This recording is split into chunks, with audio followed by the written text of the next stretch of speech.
Amets Arzailusek eta Ibrahim Abaldek idatzitako Minan liburu eder, gordin eta hori segurazki zuetako asko irakurriko zenutela.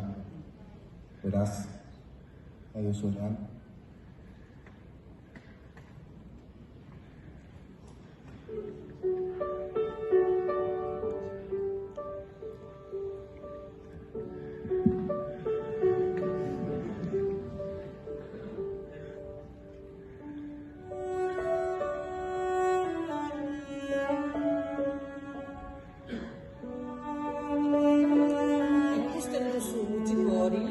Hor eserrita dagoena, egurrezko aulkian. Hori Osman da, orain dela 2 hilabete iritsi zen Iruña. Aterpetxean beti liskarrak sortzen ditu, ez da sekula baratzen. Egun guztian ez du itxik egiten, salbu zigarro bat eskatzeko, hori bakarrik, beste guztiak ahaztu zaizkio. Denek izate dute erotuta dagoela, bai, erotuta. Hitza erraza da, baina nik ulertzen dut.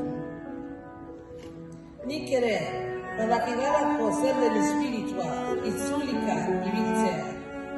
Eta abiazten denean ez da erraza berez ekartzea. Jende asko dago. Hola, nik ikusti dut. Libian, Algerian, Marokon, jendea galduta. Etzita, nahiago hiliga, bitzi.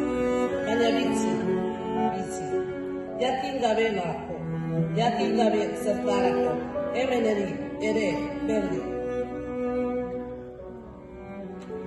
Begira, hor dago Osman, gaur ere, bere egurrezko aulkian. Ikusten duzu, zer ari ote da pentsatzen, lortuko ote du oroitzen duen guztia ahaztea?